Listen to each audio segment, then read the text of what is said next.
Keto, moderate, liberal, yung tatlo nating categories ng low carb, kailan yan susundan? Ano yung mga instances kung kailan mo siya dapat sundan? So according to the net carb content, ito yung tatlong categories: keto, under 20, moderate 20 to 50, liberal 50 to 100. Sino-sino mga pwedeng mag-keto? Yung mga dapat mag-undertake niyan are a few people who have varying needs. Unang-una, yung mga grabe yung nararamdamang sakit, na grabe yung sintomas. For example, yung mga diabetics natin dyan, again, caution on doing this nang walang tamang pangunawa kasi baka mapa-trouble tayo pag hindi natin ina-adjust yung mga gamot na iniinom natin. And all the side effects, alamin na maigi yan, nandyan po yan, nasa YouTube yan. Dahil pinaka-stricto yung keto dun sa tatlo, siya yung may pinaka malaking adjustment, and most of the time, you will really have side effects. So, sino-sino ang mga dapat mag-keto? Yung mga nagmamadali na mag-lose weight, yung mga matindi na ang sakit at talagang kailangan na ng maibsan yung mga sintomas, yung mga iba na merong mga unwanted pa na weight, gusto nyo na medyo mapabilis yung pagtanggal ng weight na yun, then you can do keto. That will allow you to go deep into fat burning and will make it easier for you to go into an extended fast. Sino naman ngayon ang mga magli-liberal? Yung mga tao na hindi kayang tanggalin agad-agad yung mga carbs. For example, sumubok mag-keto, grabe yung side effects, hindi ng sakit ng ulo, nahilo masyado ng hina. So obviously, hindi kayang cold turkey na tinatanggal masyado yung rice or bread, mga ganon. Or yung mga tao na, let's say, wala silang sakit, nakita lang nila na may mga benefits, yung low carb lifestyle, gusto nila ma-maintain yung kanilang timbang, so hindi sila overweight to begin with, they are active. Ito usually yung mga athletes natin, yung mga nag-gym regularly, or the other group of people who can go liberal are the people who have already healed. So dating may sakit, nag-low carb, medyo matagal nang naka-low carb, sanay na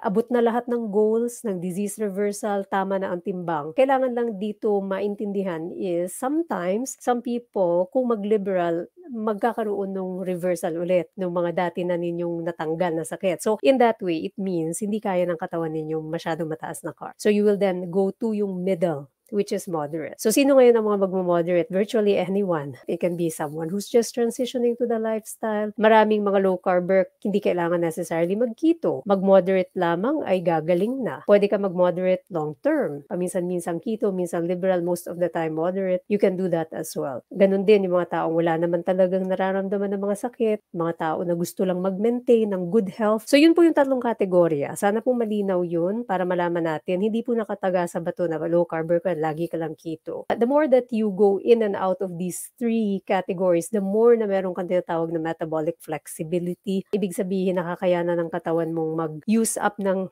iba't ibang fuel, right? Tingnan po ninyo kung saan kayong bahagi ng inyong journey and try it out for yourself. The only way you'll ever know is when you try it out. Kasi ang katawan ko, iba sa katawan nyo, iba sa katawan ng iba. Hindi tayo pwedeng magmando sa iba na porke it worked for us, ganun na lang sa lahat. That's not true. Kasi bawat katawan ay unique. Every person's body has its own physiology. Ito ay mga guidelines lamang.